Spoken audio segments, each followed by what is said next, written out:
bonjour tout le monde. J'adore l'écho, mais je n'avais pas testé le micro avant.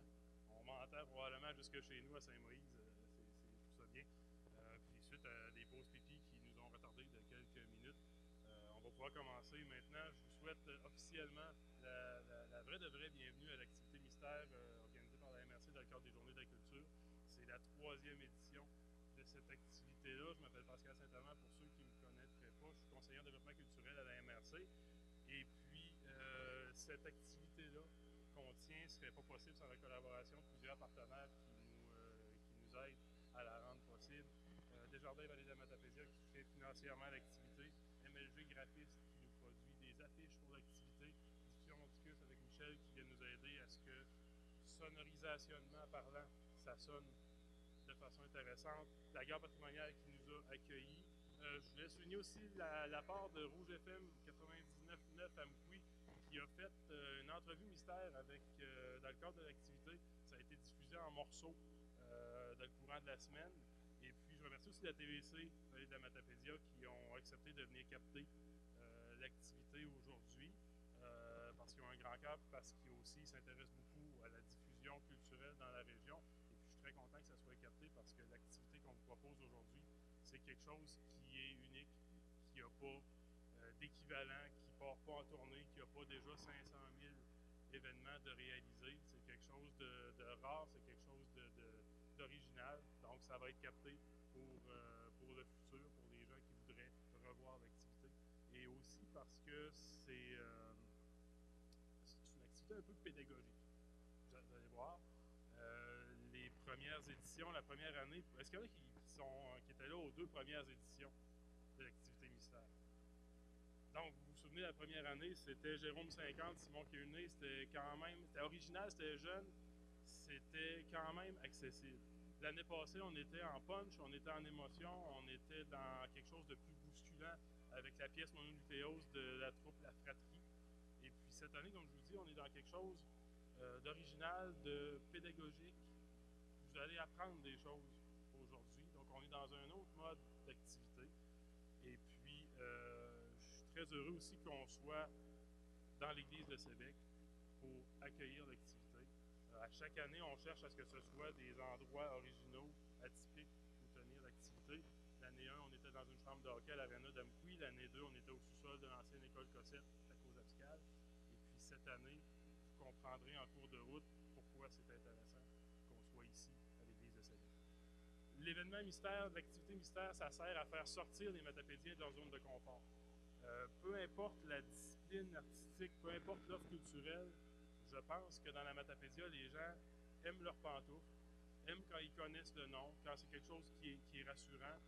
On veut, avec l'activité mystère, que ce soit mystérieux, que les gens se présentent à l'activité indépendamment de ce que ça va être, que les gens prennent une chance, que les gens découvrent quelque chose, parce que ce qui est sûr, c'est que peu importe qu'est-ce que c'est l'activité, les gens vont passer un bon moment. C'est la même chose quand il y a des spectacles à captive chez Mordicus, dans d'autres organisateurs de spectacles de la vallée ou d'événements culturels. Prenez une chance, même si vous ne connaissez pas le nom de l'artiste, si vous n'êtes pas familier avec la discipline, allez-y.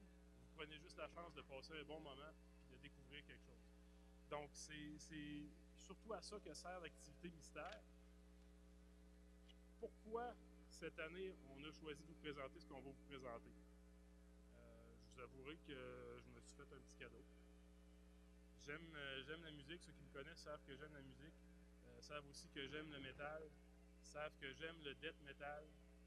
Et puis, je pense que le métal en général, le death metal en particulier, puis d'autres sous-variantes de métal, c'est quelque chose qui est méconnu et qui n'est pas bien compris par les gens qui voient ça comme du bruit, voient ça comme de la musique satanique, voient ça comme quelque chose qui est désorganisé, qui est chaotique, qui est violent. Ça peut être une façon de le voir, mais je pense qu'il y a on sous-estime beaucoup le talent et la créativité des gens qui font du métal et qui font particulièrement du death metal. Il y a une virtuosité, il y a une maîtrise des instruments, il y a une maîtrise de technique pour réussir à produire des albums de death metal. Il y a une puissance, il y a quelque chose de très fort dans les prestations live de métal. Et puis, ça a influencé le choix d'activité. Et puis aussi, il y a une quinzaine d'années, j'ai eu l'occasion à Montréal d'assister à une activité qui m'a fait voir le death metal d'une façon très terre-à-terre, d'une façon très rationnelle, et puis qui l'argumentaire que j'aurais pu développer suite à ça, ça aurait été pour expliquer à ma grand-mère c'est quoi le death metal, puis en quoi c'est intéressant, puis en quoi c'est pertinent, puis agréable, puis en quoi c'est artistiquement positif, puis intéressant. Donc, quand on a organisé l'activité d'aujourd'hui, j'ai étendu une perche très loin à ma très grande satisfaction. Ça a mordu très fort, tout de suite, à l'autre bout de ma perche. Et puis ça a permis d'accueillir aujourd'hui l'activité que je vous présente à l'instant. Notre invité a commencé sa carrière de chanteur de death metal en 91 dans le groupe rimouskois Cervical Slop. C'est ensuite joint à Necrotic Mutation, qui est un groupe de death metal légendaire à l'échelle du Québec, qui est parmi les pionniers du death metal à l'échelle de la province. Le groupe a été actif pendant 7 ans, a partagé la scène avec D-Side, Cannibal Corpse, Cryptopsy, Suffocation, Cataclysme et autres très très grands noms de la scène mondiale du death metal. Et puis le groupe a aussi partagé la scène avec Julie Snyder, à l'Enfer c'est nous autres. S'il y a des gens qui ont encore des cassettes VHS avec l'Enfer c'est nous autres, allez voir, vous allez peut-être voir le groupe, mais pas notre invité, parce qu'il avait cédé sa place de chanteur pour l'occasion à Julie, qui a performé moyen. Notre invité a aussi été formé par certains des meilleurs professeurs de chant de gorge dans le monde, des professeurs qui viennent de la Mongolie, du Tibet, de Touva en Russie, du Grand Nord. Et puis il a fondé en 1997 un groupe de musique du monde qui s'appelait Glob Glodders. Et puis la spécialité de ce groupe-là, c'était les chants de gorge. Et aujourd'hui, notre invité est formateur en chant de gorge et en voix gutturale. Il a prêté sa voix, il a collaboré avec divers groupes du Québec, autant des groupes métal que des groupes d'autres genres musicaux. Et puis depuis 2005, il se spécialise dans les voix de monstres et de créatures bizarres dans les jeux vidéo, dans les films, dans les téléséries. Et puis il a fondé avec des amis la Fabrique de monstres, qui est une entreprise spécialisée dans ce type de voix-là et qui regroupe une vingtaine de personnes qui sont tous des chanteurs et des chanteuses de métal et donc qui, dans le collectif, obtiennent des contrats de voix de ce type-là. Il a collaboré à 2 films, à une télésérie américaine, il a travaillé sur une quinzaine de jeux vidéo. Si on fait le total des achats et des gamers de ces jeux vidéo-là, on atteint encore plus que 75 millions de personnes, on atteint 100 millions de personnes à l'échelle du monde entier. De là, le petit élément d'indice qu'on vous avait mis dans la promo.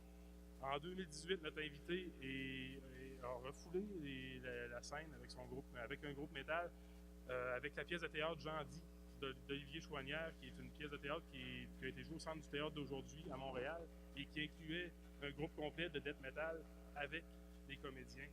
Donc, il partageait la scène avec les comédiens. Le death metal faisait partie intégrante de la pièce. Et puis, parmi les jeux vidéo auxquels il a collaboré, Rainbow Six Siege, Far Cry 5, Shadow of the Tomb Raider. Moi, c'est des choses que je connais pas. Je suis resté bloqué à Mario Bros 1, 2, 3. Je n'ai jamais suivi le reste. Mais les gamers savent ce que ça représente, ces jeux-là.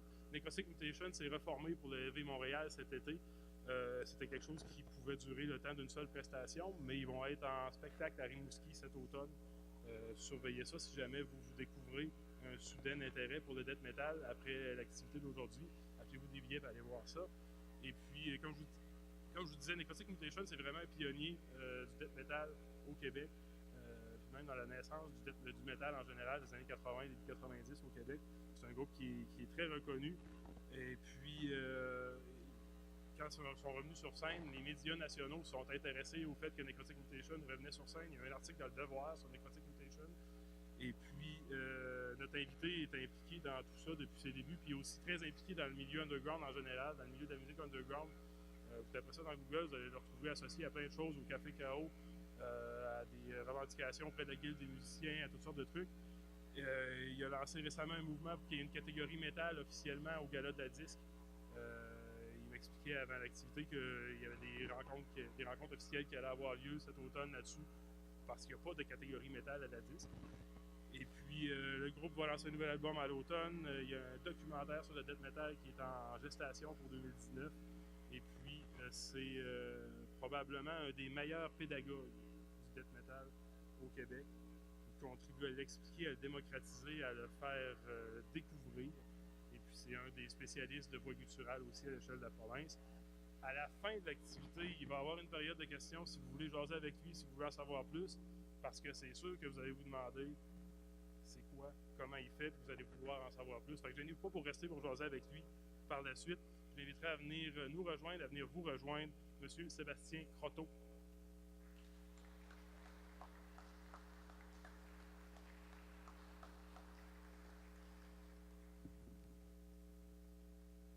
Avec une présentation comme ça, je pense que je peux presque clore l'activité. Merci beaucoup, c'était plaisant. On vous revoit l'année prochaine. Bref, non, je blague. Merci, merci énormément. Merci à vous. Donc, comme Pascal l'a dit, mon nom est Sébastien Croteau. Je suis chanteur de death metal et je fais du chant de gorge et je fais des voix de monstres dans des jeux vidéo et des créatures maléfiques depuis 2005 maintenant. Je suis pas mal sûr, quand Pascal parlait de la publicité, le 75 millions, il y en a peut-être parmi vous qui se sont dit « Ah, mon Dieu, Céline Dion ou Lara Fabien va venir à l'église de Sébec. » Non? Êtes-vous? Non, vous n'êtes pas... Parce que c'est vrai que 75 millions, ça peut avoir l'air d'un gros chiffre, mais je vous expliquerai tantôt en détail, puis même avec le jeu sur lequel j'ai fait des voix récemment, Shadow of the Tomb Raider, là, on parle encore, on a dépassé le 100 millions de personnes qui m'ont pas vu. Ils m'ont pas vu moi, mais ils ont entendu ma voix. Donc, merci Pascal de l'invitation. Merci à la MRC de la Matapédia. Merci à TVC de la Matapédia. Merci à Michel qui est au son et à l'Église de Sébec. Mais merci à vous de votre curiosité parce que je sais que vous plongez dans l'inconnu avec ce genre d'activité-là. Je suis pas mal sûr que vous ne vous attendiez pas à ce qu'on discute de métal, de death metal, de chant de gorge, de voix gutturale et tout ça. Mais c'est ce qu'on va faire et je vais essayer de vous expliquer justement comment on arrive à produire ce genre de son-là, comment on peut faire cette voix-là en relation avec les autres formes de chant de gorge qui existent, parce qu'il y a un lien entre la voix métal et le chant de gorge tibétain. Je vous vois, vous faites « Ah, non, il y en a un et je vais vous l'expliquer. Donc, dans la prochaine heure et demie, on va vraiment travailler à explorer toutes les possibilités que la voix humaine peut offrir à travers ce que j'ai fait. Donc, c'est via ma carrière artistique un peu, parce que vous allez voir, c'est un peu en dents de scie. J'ai commencé ma carrière dans une église. J'espère pas la finir dans une église. J'ai commencé ma carrière dans une église, ça je reviens un petit peu après. Et c'est ça, donc, parler de la voix, j'ai des extraits vidéo, des chansons à vous faire écouter, j'ai des démonstrations aussi à vous faire, des choses à vous expliquer. Quand Pascal parlait que j'étais un pédagogue, ben c'est ce que j'essaye de faire le plus possible aussi, d'expliquer aux gens comment on peut faire ce genre de voix-là, puis qu'est-ce que c'est aussi la musique métal, parce que souvent les gens ne savent pas, mais on mélange aujourd'hui la musique classique et la musique métal comme ça. Donc, si on est capable de mélanger une forme de musique qui est aussi quand même vieille et technique que la musique classique, ben, il y a des questions à se poser aussi sur notre perception de la musique métal, que d'habitude on la voit comme étant du bruit, mais que c'est pas tant du bruit que ça. Il y a vraiment un travail extraordinaire qui est fait derrière ça. Alors, les quelques vidéos que j'ai préparées, vous m'excuserez, il a fallu que je les télécharge sur mon disque dur externe parce que, bon, dans une église, la connexion à Dieu est exceptionnelle, mais la connexion Internet, c'est une autre chose. Alors, vous m'excuserez de la qualité des vidéos, c'est pas la meilleure, mais bon, on a fait ce qu'on a pu pour ça. Pour débuter, je vais commencer, en fait, quand j'étais tout jeune. Je devais avoir 4-5 ans. Mon grand-père était le musicien de la famille, en fait. Il jouait de l'accordéon, il jouait de la guimbarde, il jouait de la musique à bouche. Et à chaque fois qu'il allait jouer dans un concours de musique, souvent pour les Chevaliers de Colomb, des choses comme ça, il y avait des concours un peu partout. Mais quand il revenait à la maison, puis quand c'était le temps des fêtes, il me donnait les trophées qu'il gagnait. C'était des petites plaquettes de bois avec son nom marqué, puis il me remettait ça. Juste pour vous situer, quand on a 4-5 ans, les petites plaquettes de bois, c'est pas trop intéressant. On aime ça les blocs Lego, on aime ça les G.I. Joe, on aime ça les jouets. Et plus tard, j'ai compris que les petites plaquettes de bois qu'il me donnait, en fait, c'était tout son héritage musical qui, d'une certaine façon, à travers le bois, qui me le transmettait parce que dans toute la famille, je suis le seul qui a finalement fait de la musique et qui a fait une carrière avec sa voix. Donc, c'est ça, tranche de vie. D'aussi loin que je me souvienne aussi, un peu après ça, évidemment, il y a une chose qui marque les enfants beaucoup, c'est les dessins animés, la télévision et les personnages qu'on retrouve dans les dessins animés. Et j'ai toujours été fasciné par les voix bizarres qu'on pouvait retrouver dans les dessins animés. Les voix des méchants, qui sont toujours des voix graves, des voix comme ça, et des voix qui sont épeurantes. Et la première voix qui m'a fasciné, et ça je l'ai compris beaucoup plus tard encore quand j'ai réécouté la vidéo, parce que j'avais un toutou de ce personnage-là quand j'étais petit, c'est dans Sesame Street. On avait un personnage qui s'appelait Cookie Monster, et pour moi, Cookie Monster est le premier chanteur de death metal qui a existé. Alors, on va écouter Cookie Monster et portez attention à sa voix, parce que vous allez voir tantôt quand je vais vous expliquer les techniques de chant métal versus la voix de Cookie Monster, vous allez voir que vraiment un lien, c'est très, très, très près.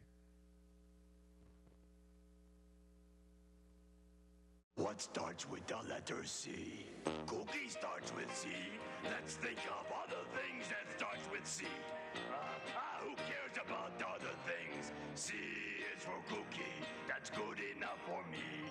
C is for cookie, that's good enough for me. C is for cookie, that's good enough for me. Oh, cookie, cookie, cookie starts with C. Oh, C is for cookie, that's good enough for me. C is for cookie, that's good enough for me. C is for cookie, that's good enough for me. Oh, cookie, cookie, cookie starts with C. Je vous avertis, cette chanson-là va rester dans votre tête toute la journée. Quand on a fait le test de son tout à l'heure ce matin, hein?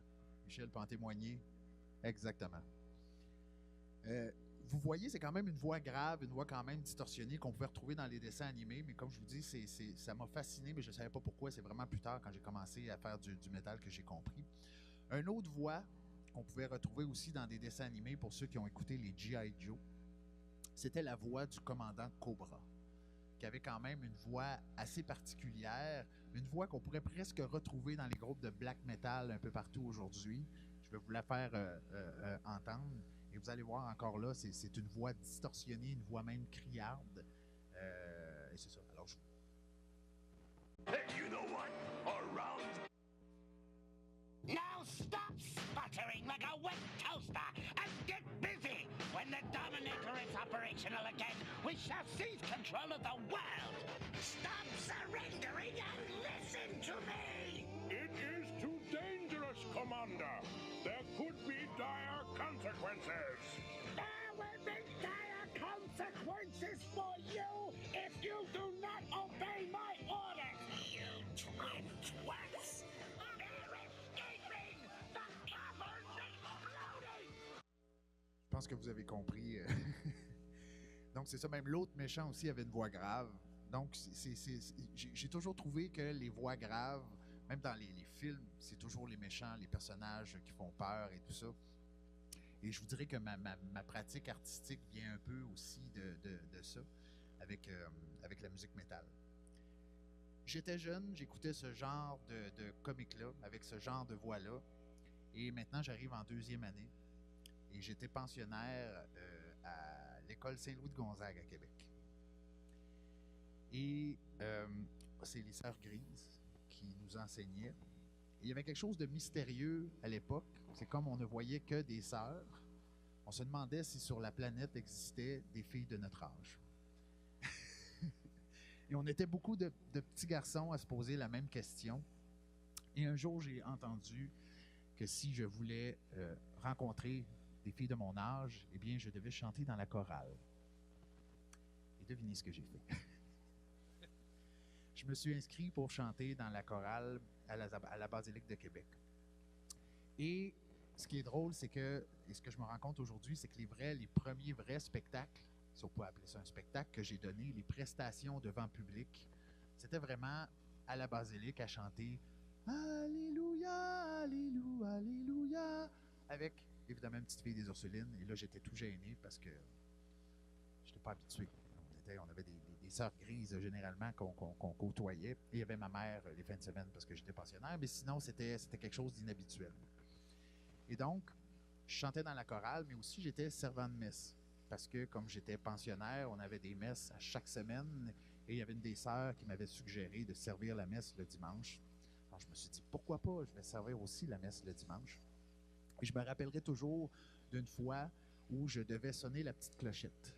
À un moment donné, là, il y a une petite clochette qu'il fallait sonner. Et on avait oublié de me remettre la petite clochette. Alors, avec ma petite voix de petit garçon de 9 ans, j'ai fait « Giling, giling, giling, giling, giling, giling, giling ». Tout le monde est parti à rire, sauf le prêtre. Évidemment, il m'a regardé avec des gros yeux. Mais encore là, avec le recul, c'est là que je me rends compte que à ce moment-là, j'ai compris que je pouvais capter l'attention des gens en faisant des blagues ou en faisant quelque chose devant eux.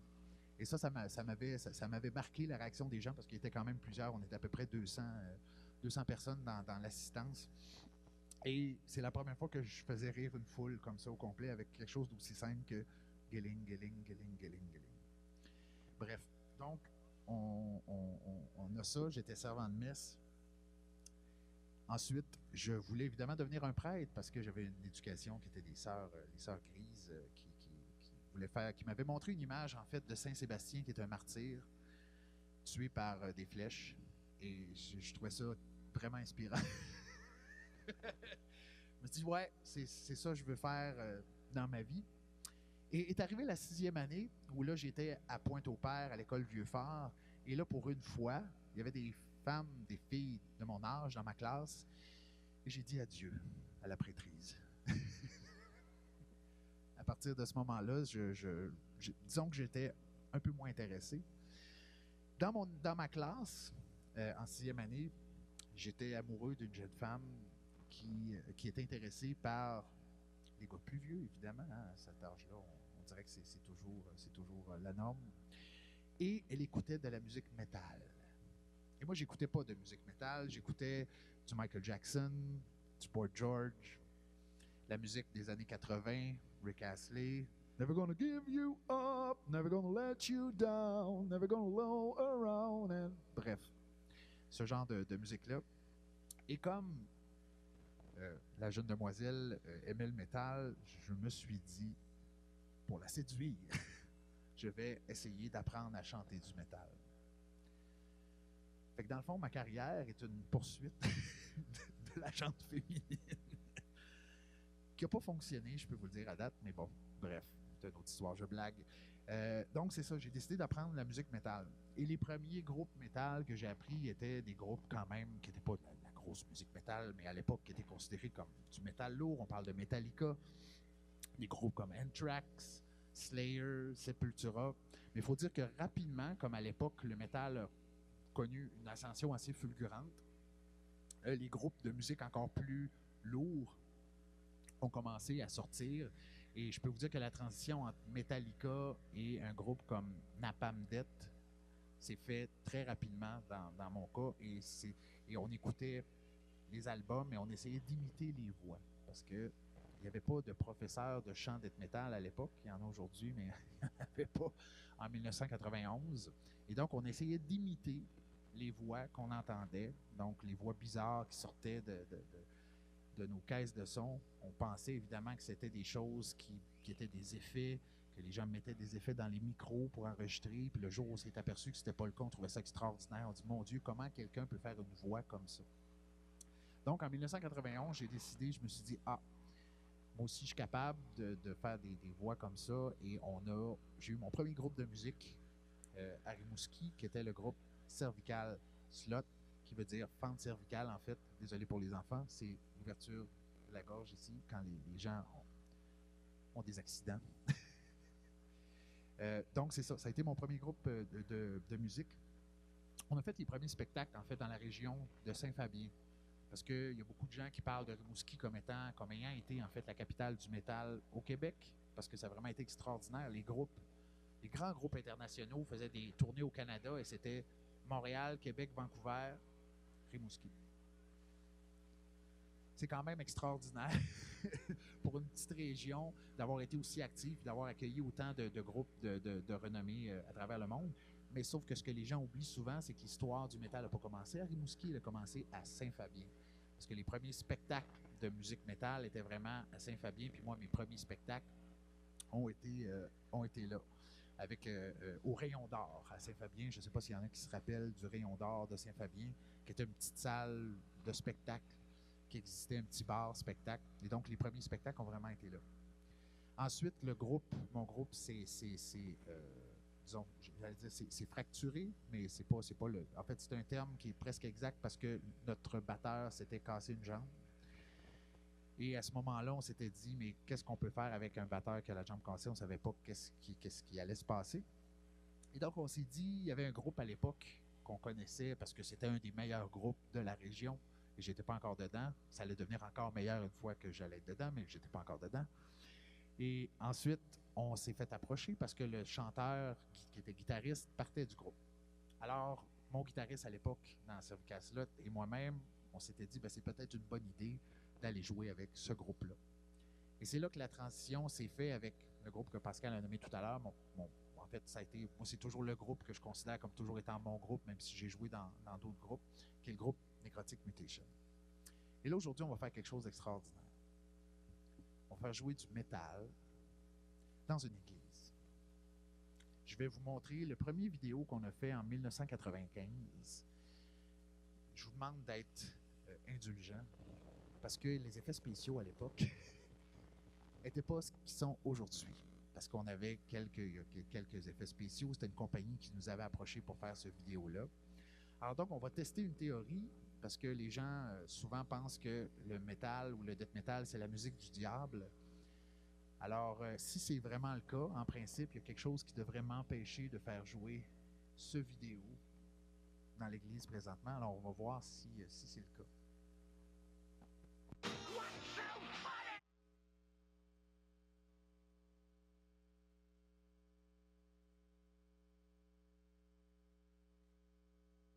À date, tout va bien.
Je vois du soulagement sur certains visages. Je vous comprends. Mais au moins, on sait que c'est pas de la musique du diable parce que ça n'aurait pas pu fonctionner. Alors, donc, c'est ça. C'est une vidéo qui a été tournée en 95. Je ne sais pas si vous avez vu quelqu'un sauter de la scène à un moment donné dans la vidéo. Il va bien. Il s'est cassé 2 côtes à l'époque, mais il était à l'hôpital tout de suite après parce qu'effectivement, dans les spectacles métal, les gens aiment bien se rentrer dedans, tourner en rond, faire ce genre de choses-là. Ça peut avoir l'air très barbare, sauf qu'il y a une chose qu'il faut que vous sachiez, c'est que quand les gens faisaient ça, aussitôt qu'il y a quelqu'un qui tombait par terre, plein de gens étaient là pour le ramasser et la lever et s'assurer qu'elle allait bien. On ne voit pas souvent ce genre de solidarité-là dans quelque chose qui a l'air aussi chaotique ce qu'on appelle un mosh pit, un trash, peu importe le nom qu'on peut lui donner. Souvent, les gens ont l'impression que c'est très violent, mais sauf qu'il y a une solidarité qui est là et qui existe. qu'on ne soupçonne souvent pas, que les gens voient ça puis disent ça peut pas, il peut pas avoir ce genre de choses-là, mais c'est effectivement le cas. Et je peux vous dire le nombre de fois où j'ai vu des gens tomber et plein de gens se garrocher pour aller chercher la personne, la lever pour voir si elle était correcte, puis s'occuper de la personne, même des paires de lunettes qui sont tombées à terre dans un slam et les gens essaient de trouver la paire de lunettes pour la personne. Bref, donc c'est ça. Fait que c'est souvent la perception qu'on a du métal, c'est quelque chose qui peut sembler barbare aussi à première vue à cause de la musique, à cause de tout ça. Mais je peux vous dire qu'il y a beaucoup plus de mélodie, d'harmonie et à l'image des spectacles de solidarité qu'on peut penser. Dans le groupe, il y a eu énormément ce qu'on appelle de mutations. On porte bien notre groupe. Il y a eu énormément de changements de personnel au fil des années, de 1992 à peu près à 2001. On a produit quelques CD, des cassettes, parce que oui, à l'époque de la cassette, à l'époque, on a l'air très vieux aujourd'hui quand on dit « j'ai fait une cassette ». Mais aujourd'hui, c'est les CD, même tout simplement pas de CD, tout simplement aller sur les plateformes de diffusion. Mais bref, on a fait 2 cassettes, un CD en 95, un autre CD en 99. Et là, on a fait un retour en 2018 parce que 20 ans après, c'est le temps. C'est-à-dire qu'on est encore capable physiquement parce que ce style de musique-là est extrêmement exigeant. Si jamais vous avez jamais vu des spectacles de musique métal, c'est physiquement, on a toujours dans l'idée que les gens qui font ça prennent de la drogue ou sont complètement sous. Je vous dis, faites le test. Essayez de jouer autant de notes en ayant bu. C'est impossible. C'est absolument impossible. Ce sont des athlètes, véritablement des athlètes au niveau, à tous les niveaux. Au niveau de la voix, au niveau de la batterie, au niveau des guitares. Il y a énormément de jeux de Kenway. C'est très rapide, c'est très technique. Un peu comme les orchestres de musique classique où les variations de vitesse, des fois, vont être très rapides. Et ces gens-là ne peuvent pas jouer en étant complètement bidding-badang. Et c'est la même chose pour les musiciens en musique métal. Ce que Pascal a dit, c'est vrai, on a joué avec Julie Schneider. À l'époque, à l'émission L'Enfer, c'est nous autres.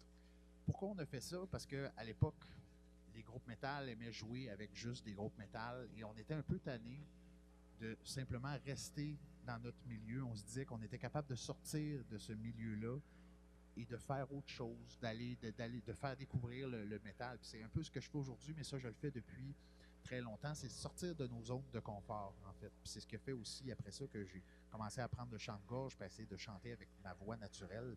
C'est cette espèce de volonté-là de faire autre chose, de découvrir, d'explorer, en fait, et de ne pas rester confiné à un seul style de musique. Donc, on avait accepté de faire ça à l'époque. On a même fait une chanson de Noël. Ouais, la chanson S'aberger. Évidemment, on a modifié les paroles un peu à l'époque parce qu'il fallait que ça soit un peu à l'essence de ce que le métal peut être. Donc, c'était S'aberger, assemblons-nous, allons boire l'eau de vie, cherchons ce nectar si doux dans le fond d'un baril. Je l'entends, il nous appelle tous, breuvage digne d'envie. Et tout ça, c'était fait en version métal. Et je peux vous dire qu'à l'époque, il n'y avait pas beaucoup de groupes métal qui osaient faire une chanson de Noël.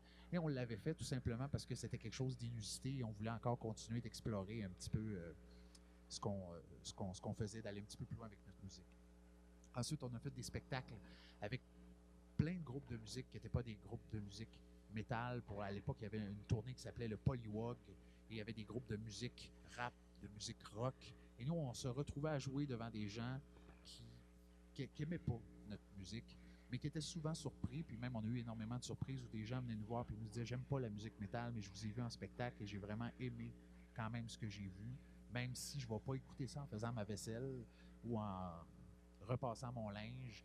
Je peux comprendre qu'il y a un travail qui est fait derrière ça. » C'est pour ça qu'on faisait ça précisément, pour que les gens puissent voir tout ce qui était derrière ce qu'on faisait, puis puissent le voir vivant devant eux. Parce que, comme je vous dis, c'est souvent la différence entre... Je vous donne un exemple pour les croyants, venir à la messe le dimanche et ou la regarder à la télé chez eux. C'est 2 expériences complètement différentes. Et c'est la même chose pour la musique métal ou même souvent la musique en général. De l'écouter et de la voir en spectacle, c'est 2 choses complètement différentes. Alors, on poursuit un petit peu... en fait, on fait une brèche vers le chant de gorge parce que quand j'ai commencé à faire du death metal, à un moment donné, je me suis dit, je peux faire autre chose avec ma voix que juste ça. Et à un moment donné, j'étais un amateur de cinéma. J'écoutais un film qui s'appelle Baraka. Je ne sais pas si le film Baraka vous dit quelque chose. C'est un film extraordinaire. Il n'y a pas vraiment de trame ou d'histoire. Ce sont simplement des images à travers le monde qui ont été captées. Des images de comment l'humain vit, comment l'humain se traite lui-même, comment l'humain traite la nature. Et il y a tout simplement une trame sonore qui a été mise sur des images. Bref, le film Baraka, je vous le conseille fortement. Et c'est là la première fois que j'ai entendu quelqu'un faire avec sa voix quelque chose que je ne croyais pas possible, c'est-à-dire de faire 2 sons avec sa voix. Pas juste une note, mais 2 sons. Alors, ce que je vais vous faire écouter, malgré l'écho de l'enregistrement, ce que vous allez entendre comme petite note qui se promène et comme mélodie, et la note qui est en bas, c'est vraiment quelqu'un, et je vais vous le démontrer même, c'est vraiment quelqu'un qui fait ça avec sa voix.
Vous imaginez comment, vous demandez sûrement comment cette personne est capable de faire cette voix-là, si l'effet vient pas de l'écho, si je me suis posé les mêmes questions que vous en tant que chanteur de death metal. La première fois que j'ai écouté ça, j'ai fait ça se peut pas, c'est un effet de voix, c'est des micros, c'est des choses qu'on lève, des boutons qu'on pousse.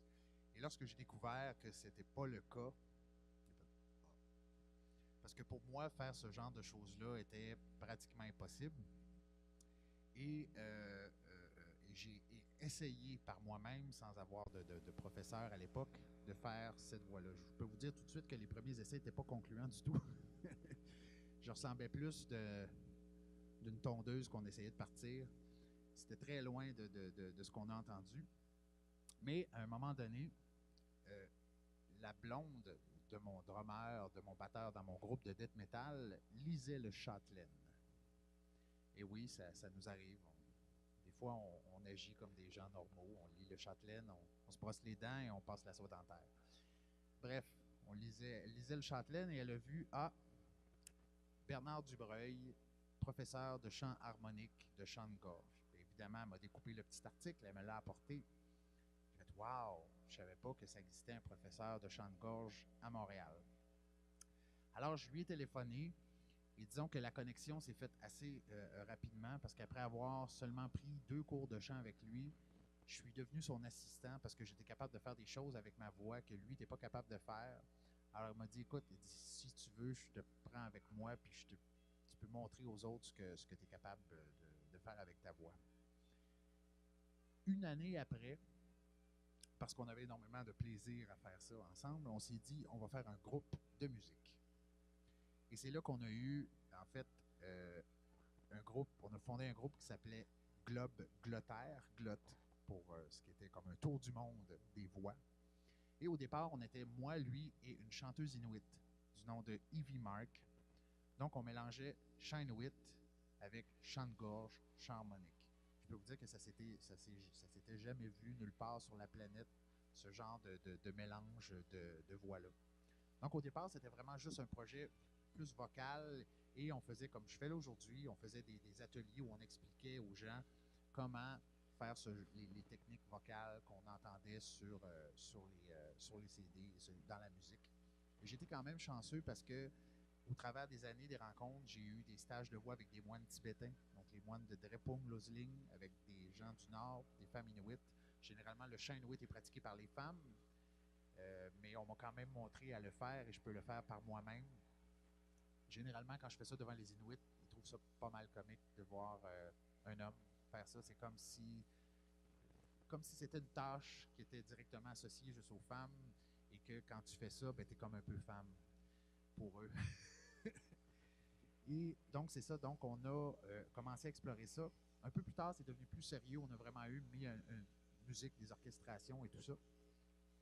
Et c'est là, en 97, que j'ai été à l'hôpital général de Montréal avec une otorhinolaryngologue, des moines tibétains, des femmes inuites. Et ces gens-là voulaient savoir comment on était capable de produire les sons qu'on faisait, mais expliqués de façon scientifique.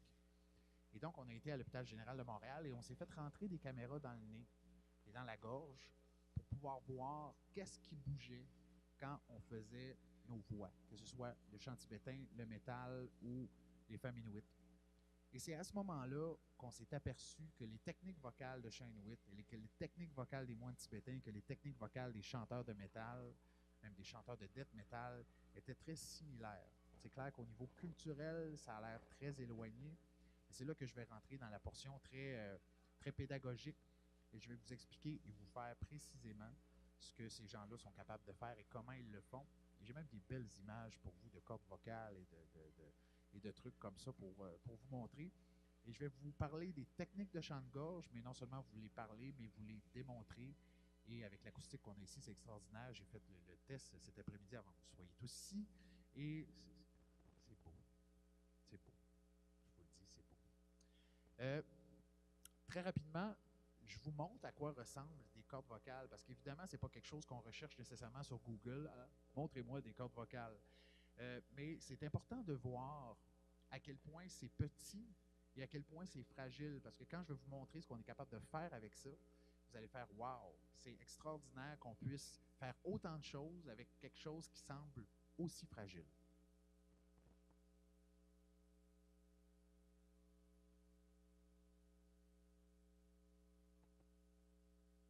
OK, je sais, c'est pas très beau. Ça, ici, c'est une paire de cordes vocales avec les muscles et les os qui servent à étendre tout le tour. Je vais juste vous le montrer. Alors, ça ici, on a les cordes vocales. Et ici, on a les muscles qui vont venir tirer ou tendre les cordes vocales. Là, par exemple, on chante aigu. Oh! Il y a quelque chose qui tire sur les cordes vocales pour les tendre, qui va aller chercher les notes plus aiguës. Et quand on chante plus grave, alors là, les muscles détendent et les cordes vocales sont beaucoup plus souples pour qu'on puisse arriver à faire des notes plus graves. Ici, sur les côtés, il y a ce qu'on appelle les fausses cordes vocales. Et ça, vous allez voir pourquoi on parle de différence entre le chant tibétain, le chant inuit et le chant death metal. Pourquoi c'est important? Parce que ce sont principalement les trois des formes de chant qui utilisent les fausses cordes vocales comme moteur, disons, comme source de vibration.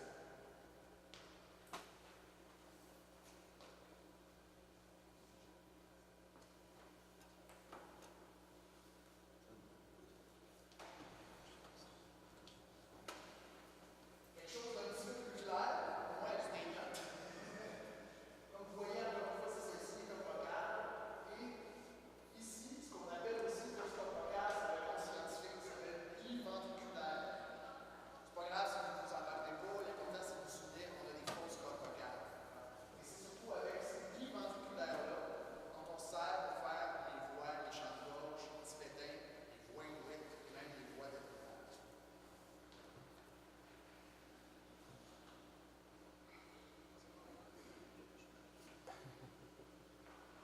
Donc, première technique que je vais vous démontrer. Mais avant ça, je vais vous expliquer un peu à l'aide d'un élastique ce que ça représente de faire du chant de gorge. Vous voyez, les cordes vocales, c'est comme une corde de guitare. Donc, c'est comme quelque chose de très mince, tout petit, qui s'étend de chaque côté de la gorge. Et pour arriver à faire des voix du chant tibétain, du chant métal et même du chant inuit, on doit arriver à faire deux types de vibrations sur les cordes vocales. C'est-à-dire, généralement, quand on va chanter ah, les cordes vocales vont vibrer de cette façon-là, comme ça. Ah.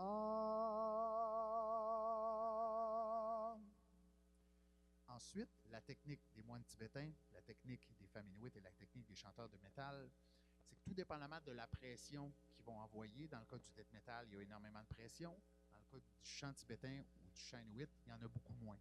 Donc, tout dépendamment de la pression, il y a une nouvelle vibration qui vient s'ajouter sur les cordes vocales ou sur les fausses cordes vocales, tout dépendamment de la pression. Donc, en faisant ça, c'est comme si une corde, comme ça, comme l'élastique, généralement qu'on peut seulement faire une vitesse quand on la touche, ben c'est qu'on est capable de faire deux vitesses. Deux vibrations, ça veut dire que les cordes vocales vibrent à deux vitesses différentes sur un petit bout de corde qui est tendu entre deux muscles. Donc, on va vibrer comme ça, et les cordes vocales vont vibrer dans ce sens-là pour produire la deuxième vibration. Et la deuxième vibration, ce qu'elle produit, c'est ce qu'on appelle une sous-harmonique. Donc, une note qu'on retrouve en dessous de la note qu'on va chanter. Et c'est cette note-là qu'on amplifie. Alors, les gens pensent souvent que les moines tibétains chantent grave. Les moines tibétains ne chantent pas grave. C'est leur capacité à utiliser leur corde vocale, à faire une double vibration qui va produire la note grave. Et c'est ça qu'on va avoir l'impression d'entendre, en fait. Je vous donne un exemple. Si vous prenez un piano et vous jouez un Do, et ensuite vous jouez le Do qui est juste en bas, la résultante des deux notes vous donne l'impression que la note est un petit peu plus grave. Mais ce n'est pas le cas. Vous jouez deux notes distinctes. Alors, c'est comme un tour de magie, un tour de passe-passe, en fait, que les moines vont faire, et je vais vous démontrer un peu comment ça se fait. Donc, pour les moines tibétains, ils vont faire les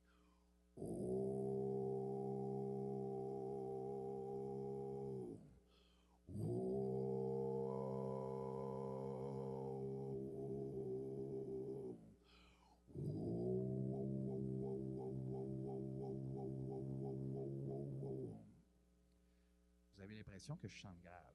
Mais la note que je chante vraiment, c'est Oh.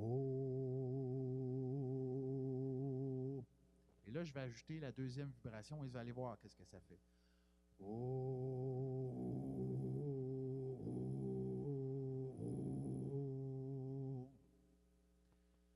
Donc, Donc, c'est encore là, c'est une impression. C'est vraiment une note, ce qu'on appelle une sous-harmonique, qu'on va amplifier et qui va vraiment vous donner l'impression qu'il y a des notes graves qu'on entend. Mais ce n'est pas le cas. C'est vraiment une technique qui permet de faire ça. Maintenant, on en arrive à une autre technique vocale qui est celle que vous avez entendue précédemment sur la chanson où il y a des notes en haut qui ont l'air de sortir, dont c'est pas trop haut et qui se promènent. Cette technique-là, contrairement à la première où ils vont faire des sous-harmoniques, cette technique-là, c'est le contraire. C'est qu'on va aller chercher des harmoniques qui sont au-dessus de la note qu'on va chanter. Vous savez, une note, c'est composé d'harmoniques qu'on n'entend pas, mais qui forment un tout. C'est un peu comme des atomes.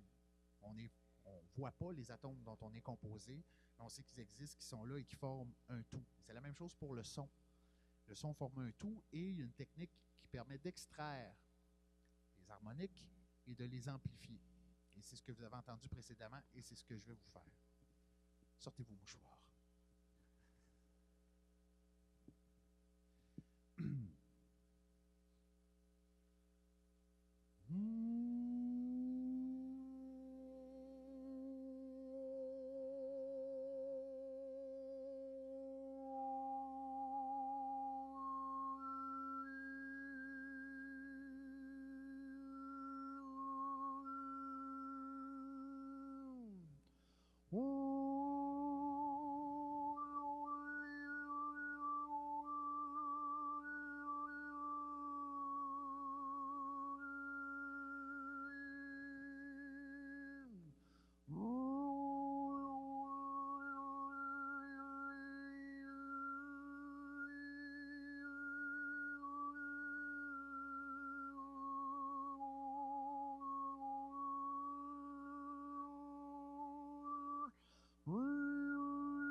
C'était beau, hein? C'est presque des fois, les gens mélangent souvent ça, même avec du chant grégorien, parce que on a des voix. Mais évidemment, dans mon cas, il y a des harmoniques au-dessus. Donc, la technique, en fait, elle est assez simple, même si ça a l'air compliqué. J'ai pas avalé de flûte quand j'étais jeune. Ça, je peux vous le dire. C'est que c'est la langue qui vient sélectionner les harmoniques. La langue joue le rôle de sélecteur. Donc, la variation de petites notes que vous entendez, c'est la note. Le reste, c'est tout simplement que je bloque la sortie d'air avec le derrière de ma langue pour arriver à ce que j'appelle parler comme avec une patate dans la bouche. Comme si je parlais comme ça. Et c'est comme ça que j'arrive à faire. Je parle comme ça. Et c'est comme ça que j'arrive à faire. C'est tout simplement le placement de la langue et aussi la façon d'amplifier l'harmonique, c'est-à-dire, je ne sais pas si vous remarquez quand je le fais, mais ma mâchoire est plus avancée, les peaux des joues sont un petit peu plus tendues que les autres, pour faire en sorte que la cage de résonance puisse amplifier comme il faut les harmoniques que je vais faire. Et ça, on retrouve ça dans notre culture, dans la culture québécoise, d'une façon un peu inusitée, dans la guimbarde. Vous connaissez probablement tous ce que c'est qu'une guimbarde. Mon grand-père m'a donné ma première guimbarde et je ne savais pas du tout quoi faire avec ça la première fois qu'il me l'a donné. Pour moi, c'était étrange et je n'étais pas capable de faire la chose la plus simple qu'on doit apprendre à faire avec une guimbarde, juste d'être capable de faire aller le petit clapet ici pour que ça puisse résonner.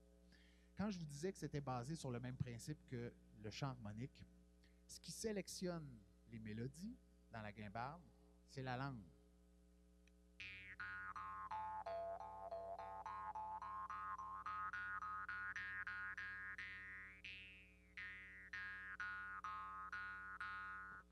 Donc, les variations de notes que vous entendez, c'est tout simplement la langue, comme dans le chant harmonique, qui va se déplacer pour aller sélectionner les notes.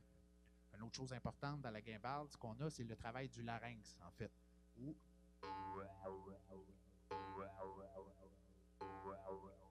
ça, c'est simplement le larynx qui va travailler à monter et descendre. Et il y a la portion souffle, parce que dans la guimbarde, on doit souffler les mélodies.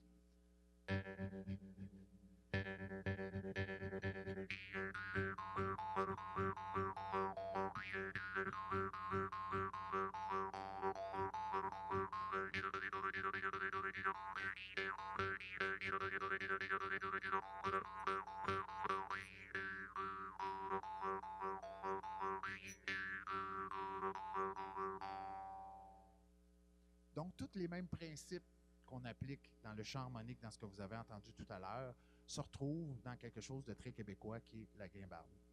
Juste pour vous montrer un autre type de guimbarde que j'ai acheté, en fait, de quelqu'un qui vient de Mongolie, qui est une guimbarde qui n'est pas du tout faite comme les nôtres.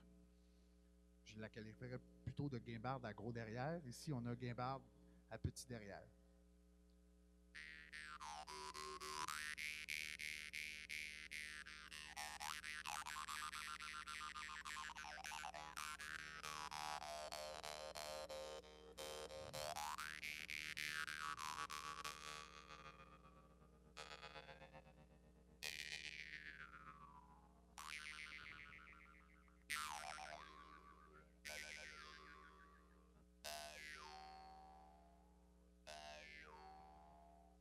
C'est pratique, quand on se fait mal, on peut dire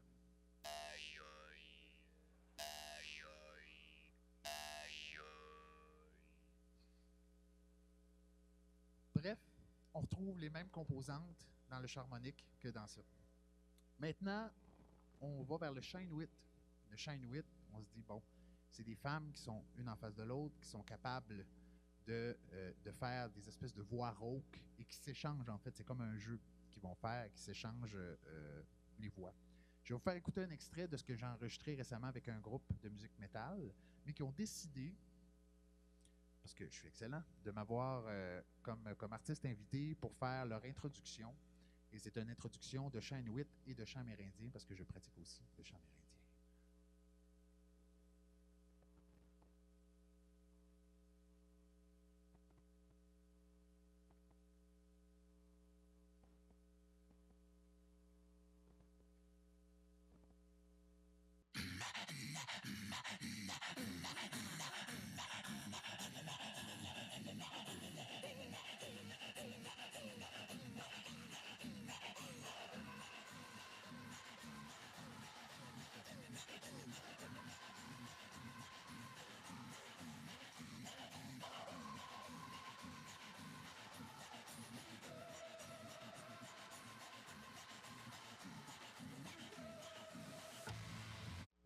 Je vous épargne le côté métal, ça vient tout gâcher. Comment on arrive à faire ce genre de technique-là? En fait, c'est tout simplement à l'aide des fausses cordes vocales. Je dis comme ça a l'air expliqué simplement, mais les voix rauques qui vont faire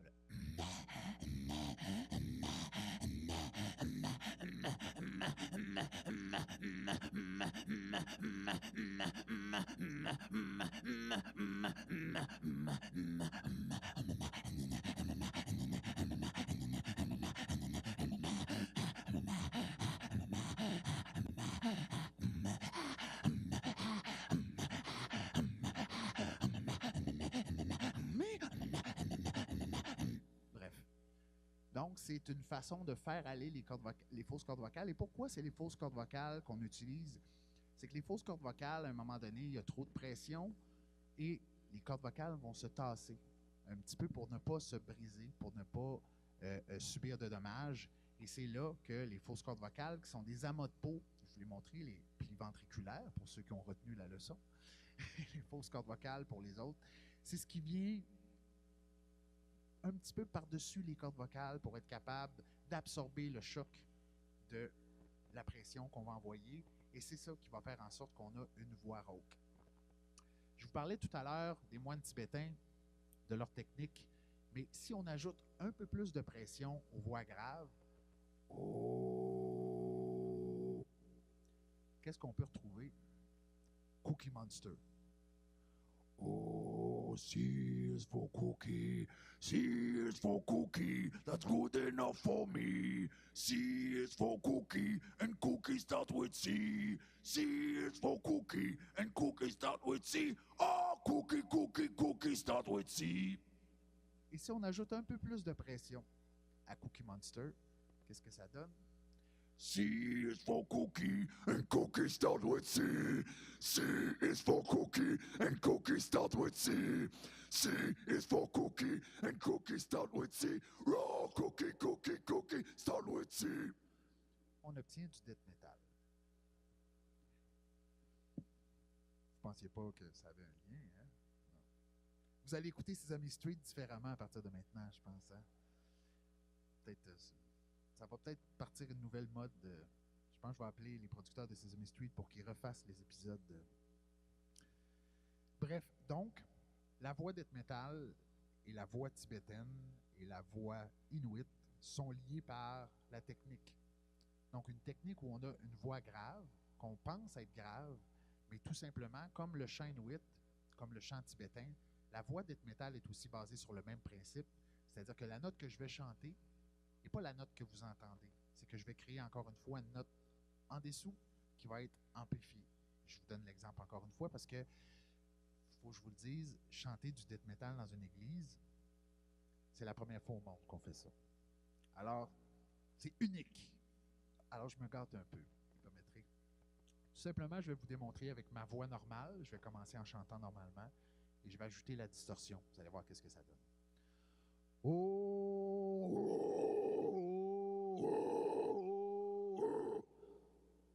Donc, la voix que je vais chanter est toujours une voix normale, est toujours avec cette voix-là.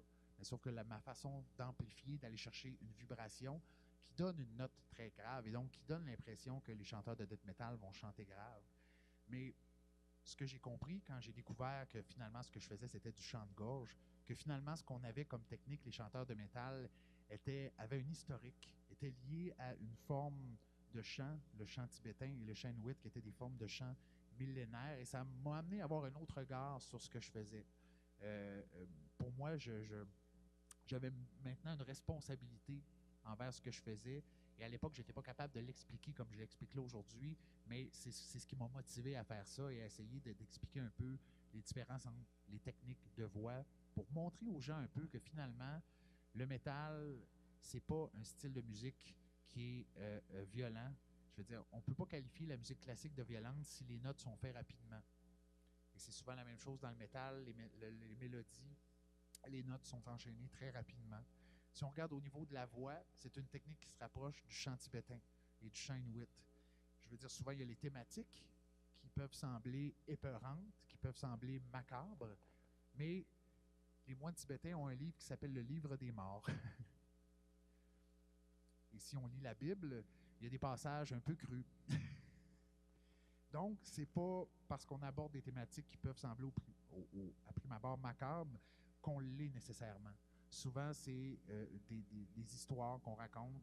Il y a des groupes qui sont évidemment plus extrêmes que d'autres, comme dans n'importe quelle religion, il y a des groupes qui sont plus extrémistes que d'autres aussi, qui vont l'interpréter différemment. Bref, on n'est pas différent des gens à ce niveau-là. Et c'est souvent les mythes et les préjugés des gens qui vont considérer le métal comme étant quelque chose de complètement insensé et qui ne fait pas de sens, et qui est du criage et du bruit, un mur de son. Mais sauf que ce que je dis souvent, pour moi, les métalleux ont une qualité extraordinaire qui est d'être capable de déceler de la mélodie et de l'harmonie là où les gens ordinaires ne voient que du chaos. Et ça, je pense que c'est quelque chose qui, dans l'avenir, va nous servir à tous.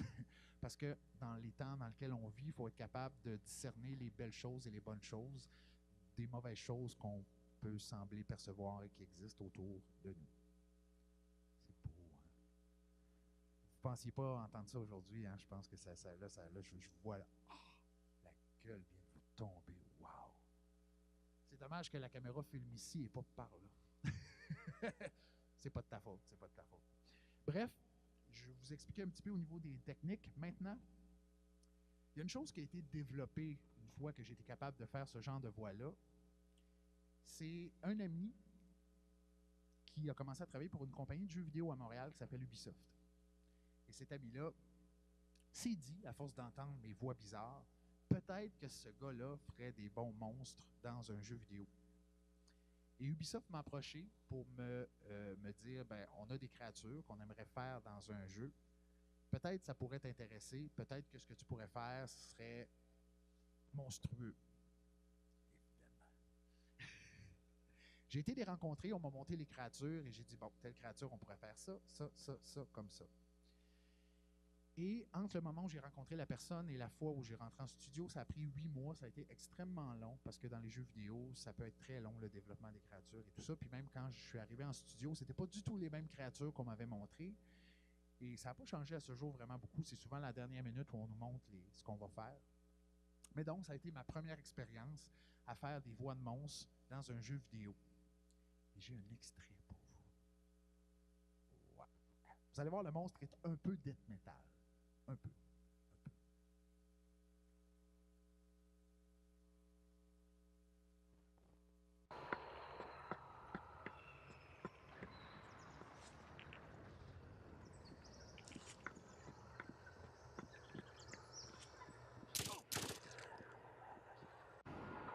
Measures to smooth the facility. Help here!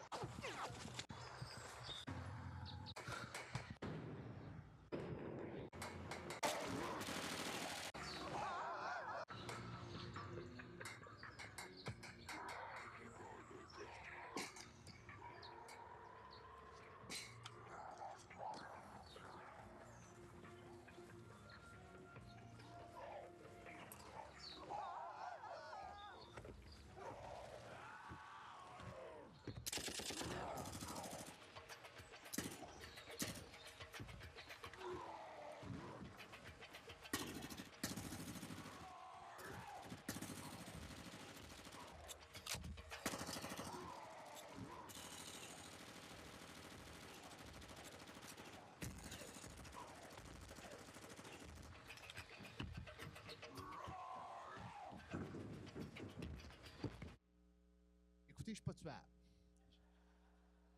Je vous le dis, là, ça dure 15 minutes. Et ça prend 15 minutes pour venir à bout de mon personnage. J'étais assez fier de ça la première fois qu'on a joué. Parce que c'est ça, on est fier quand on fait ça. Ben, juste pour vous faire une petite anecdote sur l'expérience, parce que vous voyez, des fois, les voix sont modifiées un petit peu. La voix, comme vous l'avez entendu, je suis capable de faire la voix que vous venez d'entendre, sauf que des fois, ils vont rajouter un petit peu d'effets. C'est ce qu'on appelle le design sonore. Ils vont rajouter des trucs qui vont faire apparaître la voix, des fois un peu différemment. La première fois qu'on m'a approché pour faire ça, évidemment, j'étais très soucieux de démontrer que je pouvais le faire.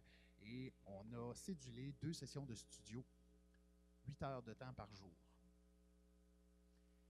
Je peux chanter un spectacle d'1 heure, même 1h30, avec ma voix death metal à l'époque. Et là, on m'a fait faire 8 heures, parce que j'avais 8 heures fois 2 jours pour faire 5 créatures, et chaque créature avait 300 effets sonores à faire. Donc, je devais faire 1500 effets de voix pour les créatures dans ce jeu-là. J'avais ma petite solution de citron-miel, qui était quand même efficace, qui m'a permis de peut-être pas perdre ma voix. Mais je peux vous dire qu'à la fin de ces 2 jours-là, je crachais du sang. Tellement j'avais irrité ma gorge et tellement j'avais trop travaillé.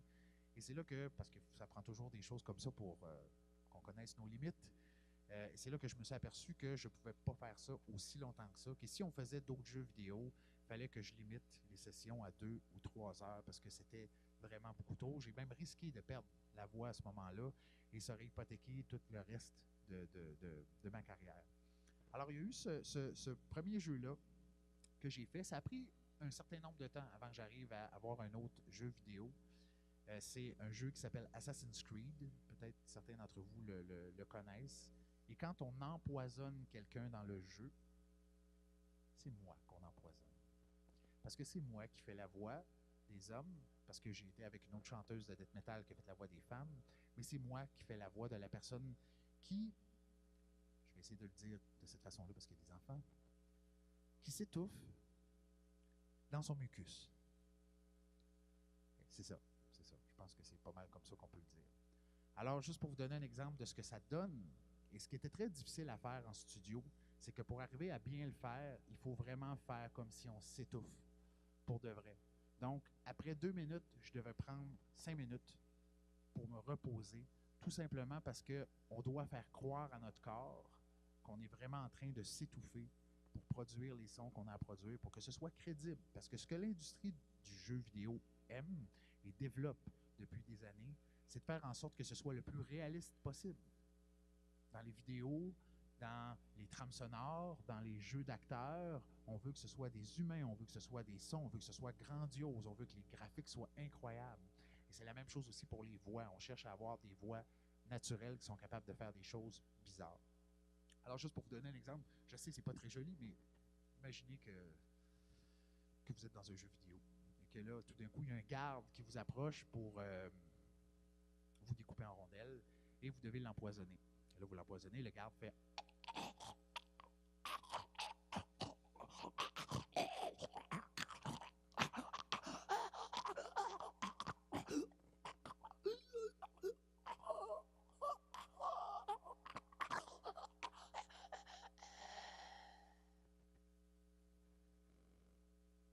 C'est ce genre de choses-là qu'il faut faire.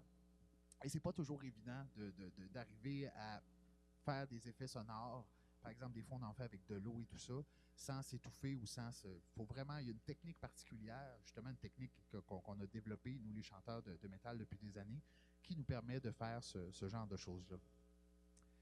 Le processus de création étant quand même assez simple au niveau des voix de monstres dans les jeux vidéo, c'est que souvent, on va recevoir une image. Est-ce que je vais vous le montrer? En fait, ce que je vous montre, c'est top secret.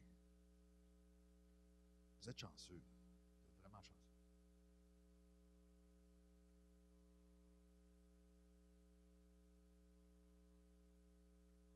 Je vais juste me mettre ici pour vous expliquer un peu c'est quoi.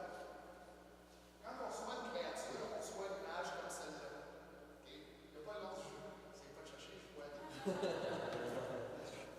Alors, on reçoit la créature, et ce qu'il faut regarder en premier lieu pour créer des voix crédibles, en fait, c'est la physionomie du personnage. Comme n'importe quel acteur ou acteur de voix qui fait un personnage, il faut qu'il puisse prendre en considération le physique de la créature ou de la personne qui va faire. Dans ce cas-là, ce qu'il faut regarder, c'est 3 choses principalement. Les poumons. Évidemment, si une créature a des petits poumons, elle n'aura pas la même capacité à crier qu'une créature avec des poumons ou un torse très large. Ensuite, il y a le cou. Est-ce que le cou est petit ou est normal? Est-ce qu'une personne avec un petit cou va faire des sons différemment de quelqu'un qui a un grand cou, un cou normal? Et la troisième chose, c'est l'ouverture de la bouche. Il y a des créatures qui vont avoir une ouverture de bouche comme ça. C'est évident que si la créature a une petite bouche, elle va pas faire des sons comme ça, qui peuvent être très ouverts. Comme je vous dis, l'industrie du jeu vidéo veut de la crédibilité, quelque chose d'organique, mais à ce moment-là, il faut regarder ça. Donc, quand on a les images, on va regarder ça en premier. Ensuite, on regarde évidemment la description du personnage. Ici, il nous demande le zombie avec une voix agressive pour ce personnage-là. Alors, quand je reçois une image comme ça, évidemment, comme je vous dis, je regarde les caractéristiques. Ensuite, je regarde qu'est-ce qu'on me demande de faire. Et là, on me demande de faire une voix zombie agressive. Parfait.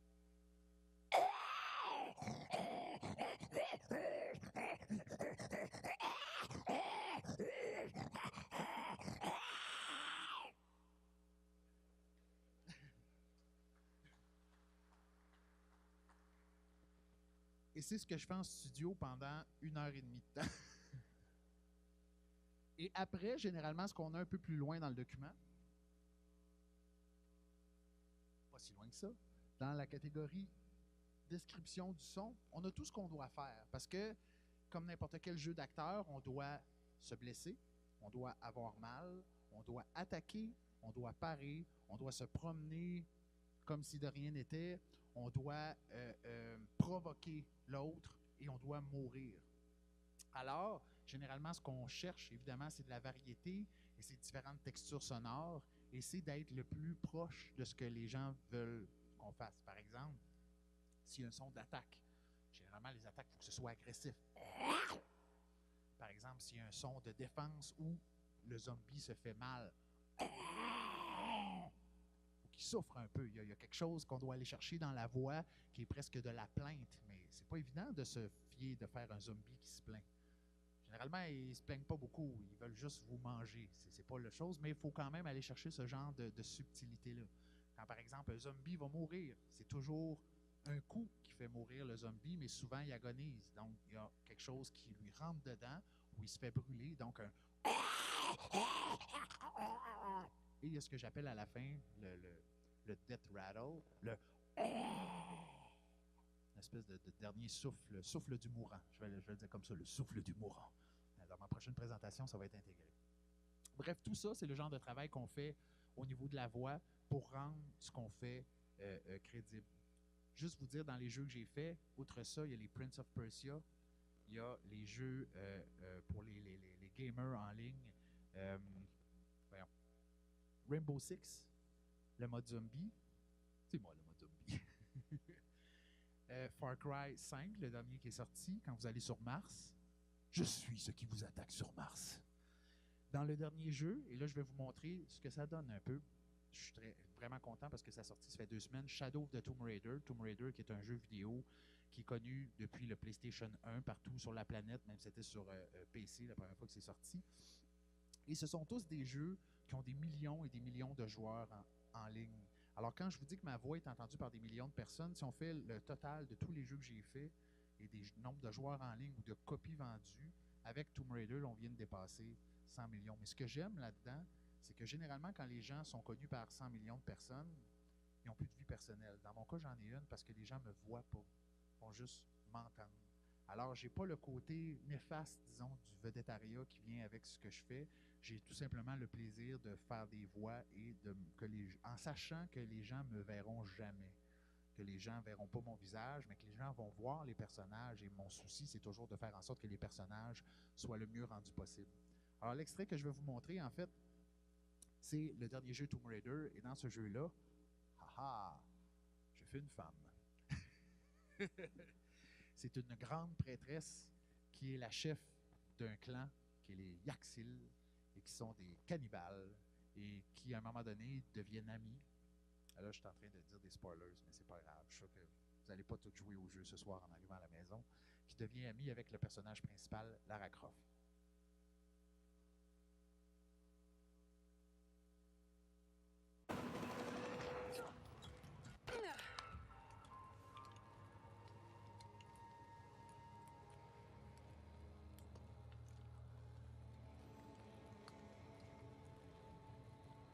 When the crimson fire smokes, seek your mirror. Was this Unuratu's destiny?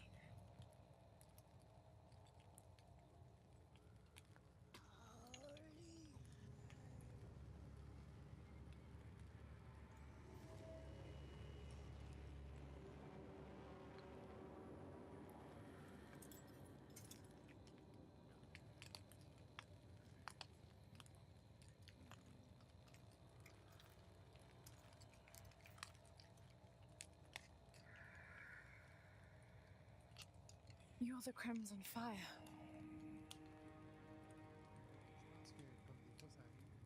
I think we're supposed to work together to defeat Kukulkan.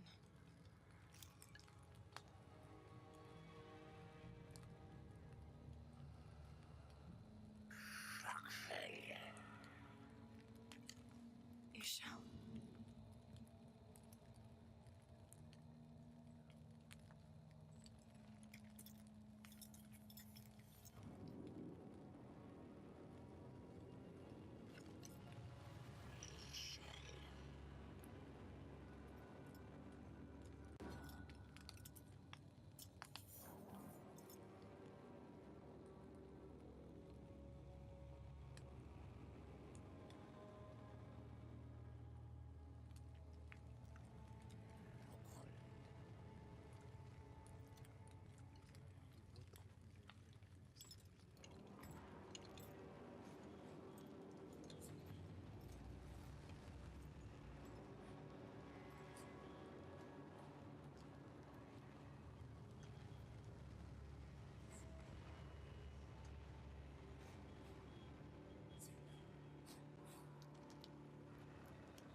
Je sais, on dirait un film de l'Exorciste 1.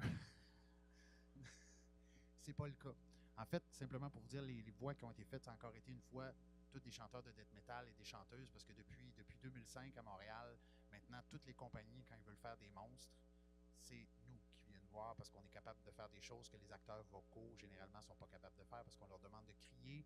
Après 5 minutes, ces gens-là vont se briser la voix. Pourquoi? Parce qu'ils n'ont pas de technique. Alors, il y a vraiment une technique énorme qu'il y a derrière ça. Et ce genre de voix-là, c'est tout simplement une voix...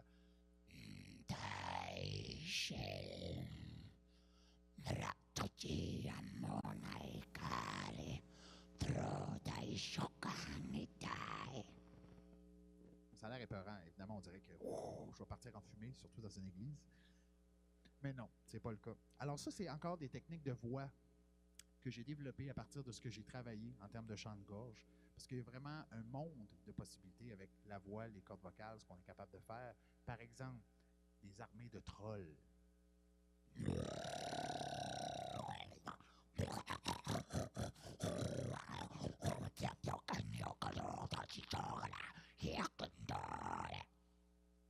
Par exemple, Lord of the Ring, you shall not pass.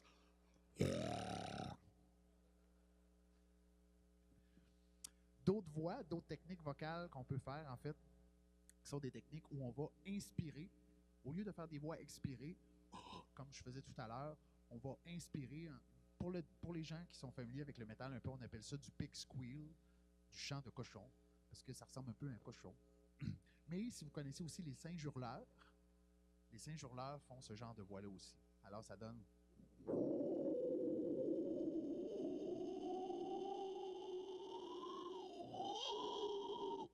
Évidemment, le chant de cochon vient du...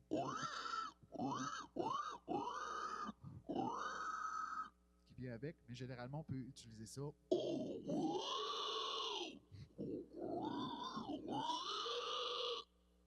Donc, quelque chose qui est le même principe que les autres voix, mais avec une distorsion aussi qui est faite sur les fausses cordes vocales, sauf qu'au lieu de sortir l'air, on va tout simplement rentrer l'air et ça donne ce genre de voix creuse-là. Je vous montre un dernier extrait, en fait, de jeu vidéo. Il faut juste que je me rappelle lequel.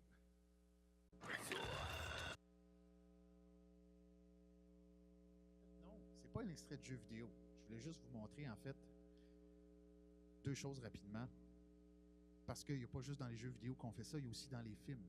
Et à mon actif, j'ai 2 films et une télésérie américaine qui a été faite par les producteurs de Battlestar Galactica et de X-Files. Peut-être vous serez plus familier avec les X-Files. Ils ont fait une série à un moment donné sur Sci-Fi qui s'appelait Helix, où je devais faire des voix de personnes infectées par un virus extraterrestre. Est-ce que vous voulez entendre ce que ça donne, quelqu'un infecté par un virus extraterrestre? Ah...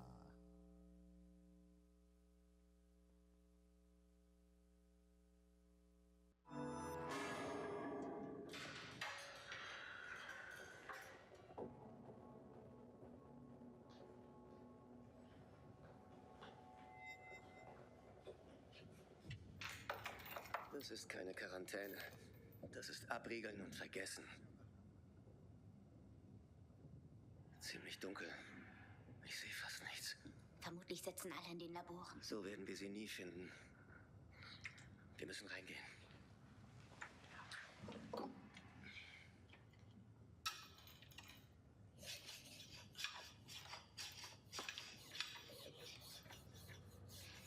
Ich glaube, da ist etwas am Ende des Gangs.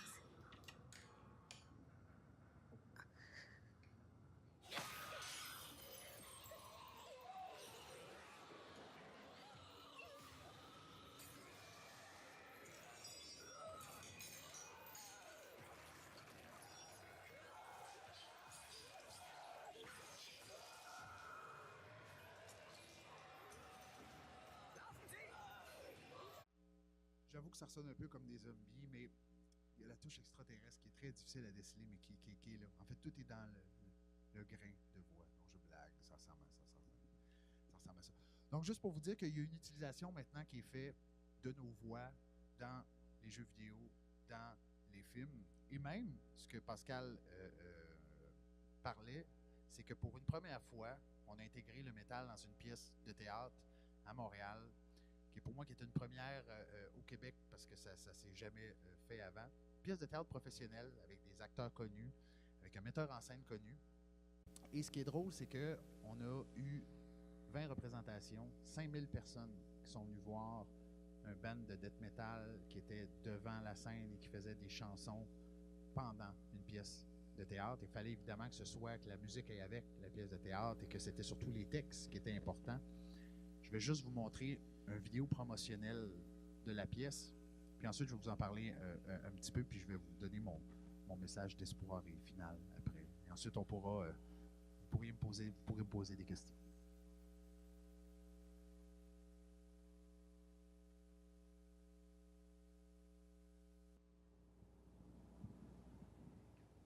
Jean m'a dit...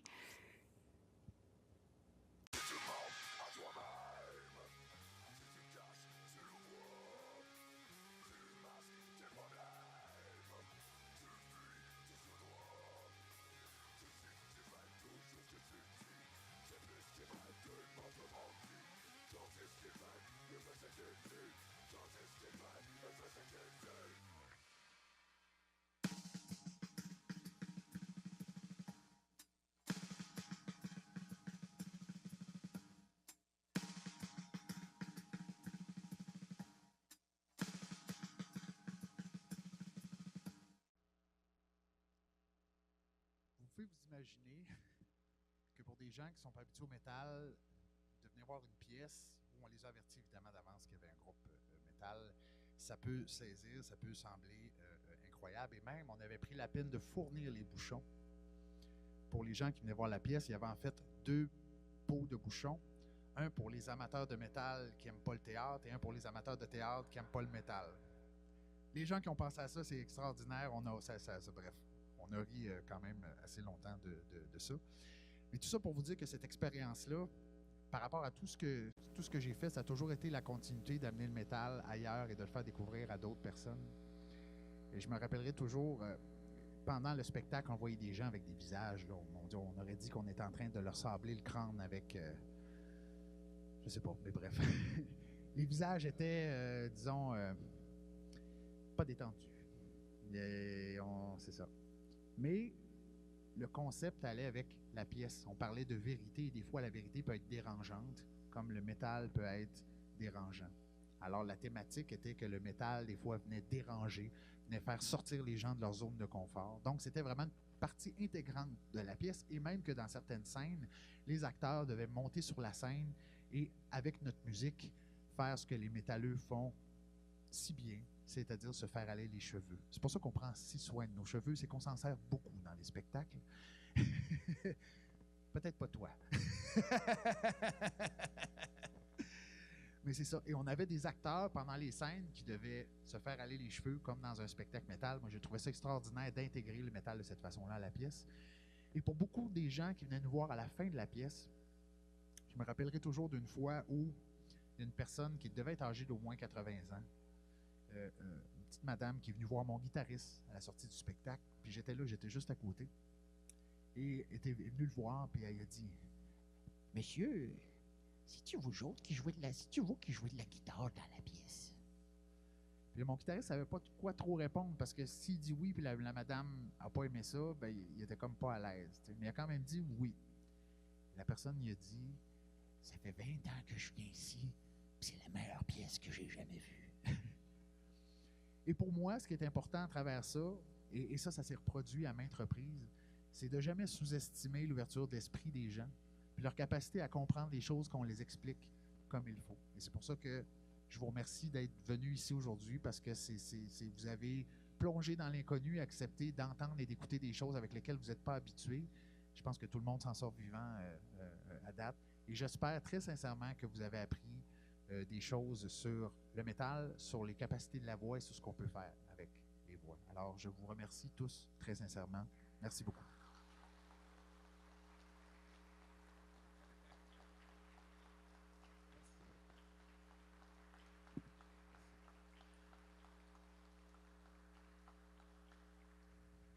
Et si vous avez des questions, le parquet est ouvert. Oui, Laurie. Oui, c'est parce que c'est ma meilleure amie que je connais depuis 15 ans. Alors, ces questions, j'aime pas ça parce qu'elle me connaît trop. En entendre un peu plus de... Ah, j'en ai fait beaucoup. Je vous ai tout fait ce que je pouvais faire. Oui. C'est correct.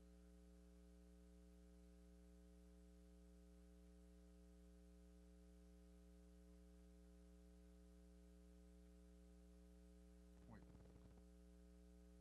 Sous-harmonique.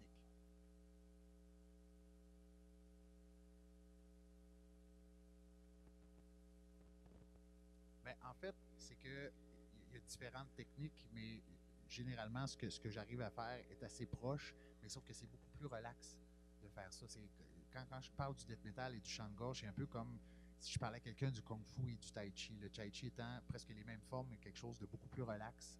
Parce qu'il y a beaucoup moins de pression quand on fait le oh. Et si c'est là, comme je vous donnais l'exemple tantôt, si j'augmente la pression, c'est là que je vais vers le death metal. En fait, oui, c'est possible de faire juste un...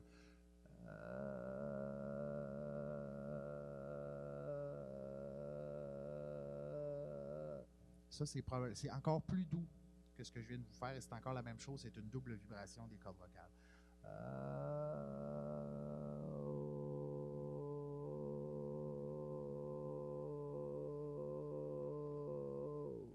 Ça, c'est extrêmement doux. Puis c'est ce que je montre en fait parce que j'enseigne le chant de gorge. C'est la première chose que je montre à mes élèves, c'est être capable de faire ça. Parce que souvent, les gens pensent qu'on peut aller là tout de suite, faire du death metal tout de suite, mais sauf que si on veut pas blesser sa voix et faire vraiment attention, je monte toujours le premier échelon qui est celui-là.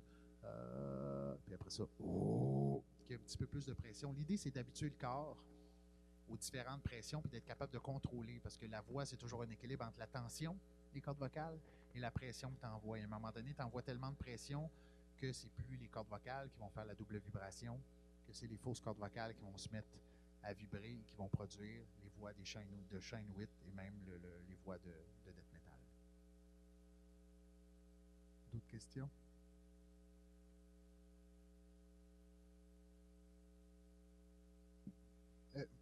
Je suis un spécimen rare. Il y a pas, même tout ce que je vous ai dit sur le chant de gorge et sur les liens entre le chant de gorge et le death metal, c'est pas tous les chanteurs de death metal qui savent ça.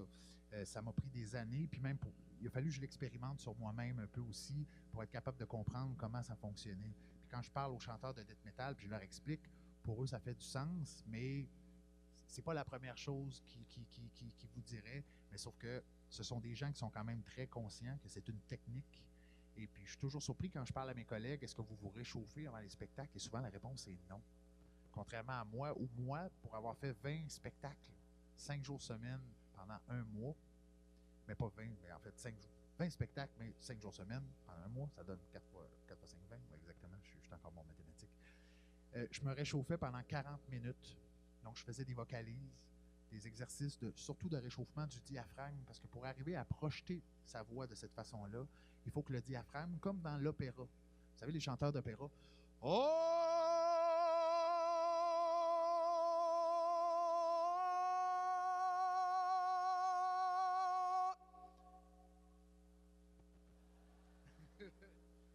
ils vont vraiment s'appuyer ou appuyer la projection de leur voix sur leur diaphragme, donc sur ce qu'on utilise en fait pour respirer, mais qu'on s'en rend plus compte parce que c'est là et on est tellement habitué à la respiration qu'on n'y pense plus. Mais pour les chanteurs de métal, ils vont devoir aussi s'appuyer de la même façon sur leur diaphragme pour être capable de projeter leur voix de cette façon-là, de façon aussi forte. Mais il n'y en a pas beaucoup. Comme je vous dis, je suis un des rares qui l'explique comme ça. Pascal...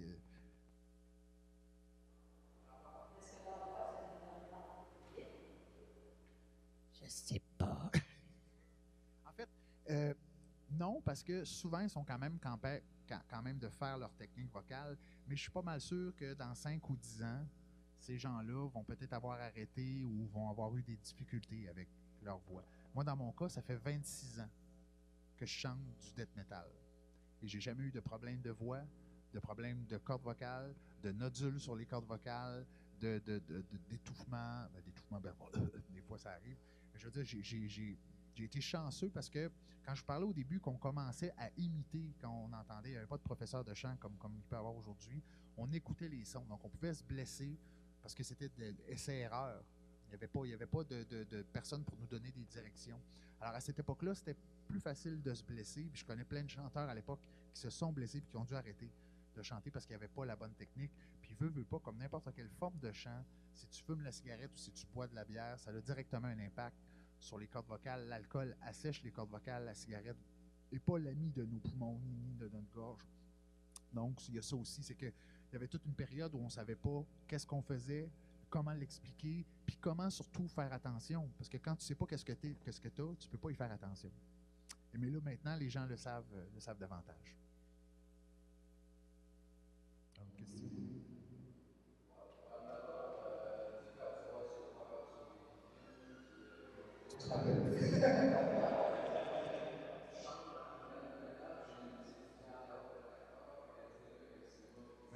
Juste pour vous dire l'extraordinaire, c'est que la compagnie que j'ai fondée, ça s'appelle La Fabrique de Monstres. Et maintenant, on est 24 chanteurs et chanteuses de death metal à Montréal à faire des voix dans des jeux. Et il y a un jeu récemment qu'on a fait, qu'il y a eu la bande-annonce est sortie, et on a fait 80 monstres dans ce jeu-là. C'est un jeu en ligne, et on a été 15 chanteurs et chanteuses de death metal à participer directement à la création des voix. Puis ça, c'est tout nouveau, mais sauf que maintenant, les compagnies de jeux vidéo le savent. C'est pour ça qu'on a créé la compagnie. En fait, c'est pour que pas juste les jeux vidéo, les compagnies de jeux vidéo le sachent, mais que ce soit aussi les compagnies de films un peu partout à travers le monde qui soient au courant, parce qu'au Québec, on a une expertise incroyable au niveau des voix, puis on a un bassin de talent au niveau de ce genre de voix-là. Puis je peux vous dire que je suis fier, vraiment fier de faire ça, parce que chaque fois que je le fais, même si je ne suis pas né dans la région, j'ai grandi ici, et ma deuxième naissance, pour moi, c'est passé à Pointe-au-Père, à Rimouski, parce que c'est à Pointe-au-Père que je restais. Et pour moi, j'apporte toujours un petit bout de vous dans tout ce que je fais, puis c'est ce qui me rend vraiment fier d'amener ça plus loin. En tout cas, comme la soupe Campbell, il y a un petit peu de vous autres là-dedans. D'autres questions? Non? Oui? En fait, c'est une formation de 2 heures que je donne généralement pour les... Non, absolument pas. En fait, j'ai été très autodidacte. Et c'est le fait de vouloir rencontrer des femmes qui m'ont amené à chanter. Alors, je t'invite à suivre mon exemple. Non, mais c'est ça. C'est que les gens, généralement, qui ont une base de chant, vont être beaucoup plus capables de faire des voix. Ça va être plus facile pour eux d'arriver à faire certains trucs rapidement. C'est clair que ça l'aide. Mais j'ai quelqu'un qui, ça fait seulement 8 mois, qui a commencé à faire du métal et il était capable de faire à peu près tout ce que je lui ai montré. Et j'étais vraiment agacé par ça. Parce que j'étais comme, ça m'a pris 26 ans à faire ça, puis toi, tu le fais en 2 minutes. Petit sacripant. Alors, encore une fois, merci énormément de votre présence. Merci d'avoir été courageux et au plaisir.